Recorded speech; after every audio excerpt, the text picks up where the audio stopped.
Ever struggled to light a fire in the wild?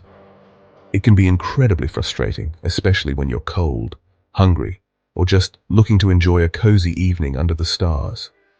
But don't worry, we've all been there. The good news is, with a bit of knowledge and practice, you can master the art of fire making and never have to face those struggles again. Say goodbye to those days, mates. Imagine the satisfaction of effortlessly lighting a fire and the joy of gathering around it with friends and family. It's a skill that not only boosts your confidence but also enhances your outdoor experience. First things first, find a good spot. The location of your fire is crucial. You want to ensure it's safe and practical. Choose a level area away from overhanging branches and anything flammable. This reduces the risk of the fire spreading and keeps you safe. Clear the ground of leaves, twigs, and any other debris that could catch fire unexpectedly.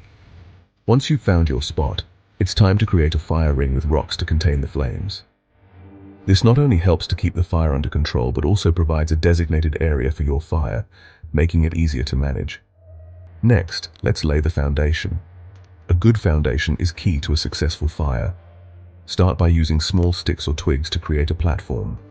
This base will support your tinder and kindling, ensuring that your fire has a strong start. Use small sticks or twigs to create a platform. Make sure they are dry and free from moisture, as wet wood can be difficult to ignite and sustain.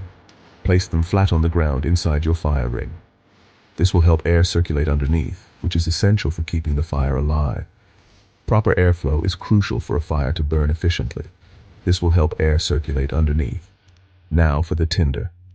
Tinder is the material that will catch fire first, so it's important to choose the right kind. You can use dry leaves, grass, or even a bit of paper. The key is to use materials that catch fire easily. Look for dry, fibrous materials that will ignite quickly and burn hot. The key is to use materials that catch fire easily. Avoid using green or damp materials, as they will be difficult to light and will produce a lot of smoke. Here comes the exciting bit: lighting the fire. This is where all your preparation pays off. Use a match, lighter, or even a fire starter. Each method has its own advantages, so choose the one that works best for you. Matches are simple and effective, while fire starters can be more reliable in windy or damp conditions. Gently light the tinder and watch it catch.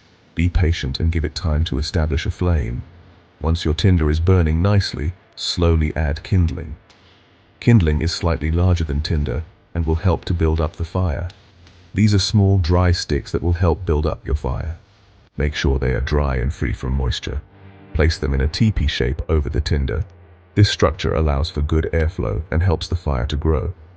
Be patient and let the kindling catch before moving on. Rushing this step can smother the fire and make it difficult to keep going. Finally, it's time to add the big guns, larger logs. These will sustain your fire for a longer period. Start with smaller logs and gradually add bigger pieces as the fire grows stronger. Remember, patience is key. Adding too much wood too quickly can smother the fire. And there you have it, mates.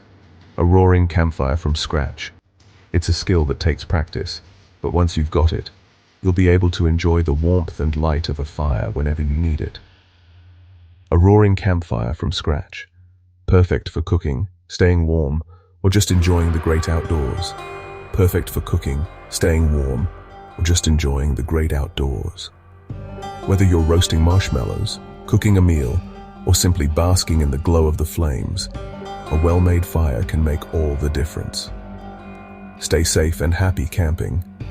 Always remember to extinguish your fire completely before leaving your campsite. Pour water over the fire, stir the ashes, and pour more water until everything is cool to the touch. Safety first, and enjoy your time in nature.